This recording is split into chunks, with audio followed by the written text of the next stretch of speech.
All right. In this video, I am going to explain you new workspace feature. Although already in Unbible 3.2 we introduced new workspace feature, but in Unbible 3.3 they are improved even further. So let's start by explaining what are workspaces. First of all, you can find workspaces from Workspace options menu, these three dots and workspaces. So you can find it from here, or more conveniently, you can slide down from this. So workspaces are designed to be different workspaces for different kind of Bible study purposes.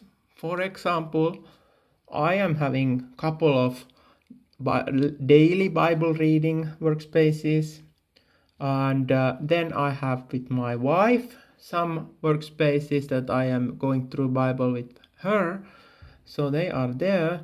And then I have some Bible, like we have a church, we are going through one book there in Sunday services, and then we have some Bible study group that we have. I have specific workspace for that purpose. So workspaces are different, like completely different workspaces for different play situations and setups.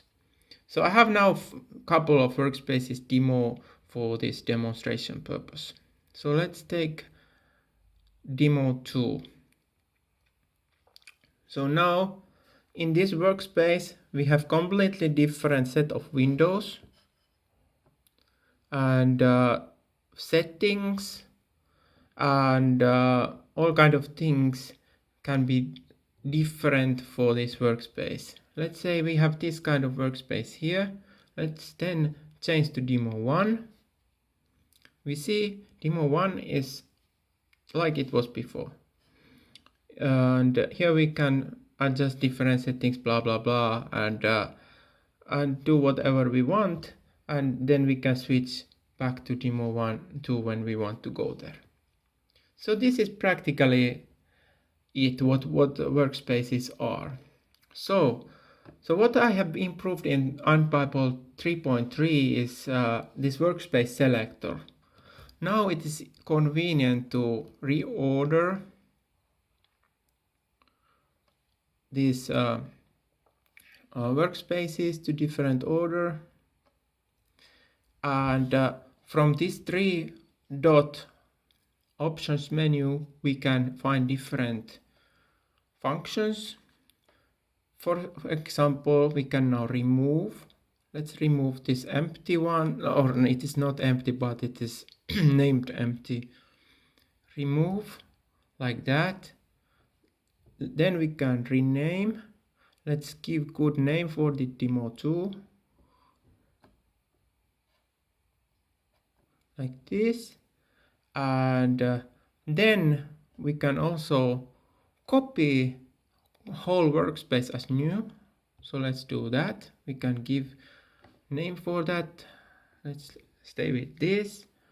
And what else? We can access different settings. For example, like workspace settings, we can directly go from here. We can set up settings if we want to go through and change some particular setting. It's easy from here, and then we can copy settings. I have already explained this copy settings in different video, but anyway, we can take, for example, font from one workspace and copy it to a couple of other workspaces like this. And now they are done. And then if we want to cancel everything that we have been doing here, we can just click dismiss, and then nothing is changed.